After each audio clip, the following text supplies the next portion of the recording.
نحمدہ و نصلی علی رسولہ الکریم، اما بعد۔ تمام اہل سنت والجماعت کے نزدیک حلال جانور یعنی کہ وہ جانور جن کا گوشت کھایا جاتا ہے، ان میں 7 ایسی چیزیں ہوتی ہیں جو حرام ہیں۔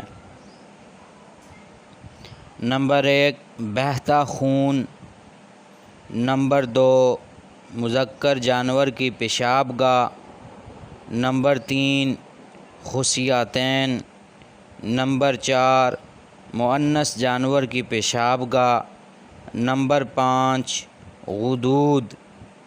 غدود کہتے ہیں گلٹی کو، یعنی کہ جانور کے کسی جسم کے حصے میں تھوڑا سا گوشت اکٹھا ہو کے جو گلٹی سی بنتی ہے اسے غدود کہتے ہیں۔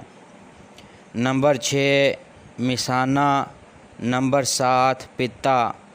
یہ 7 چیزیں ہیں جو جانوروں میں حرام ہوتی ہیں، یعنی کہ ان کا کھانا بالکل جائز نہیں۔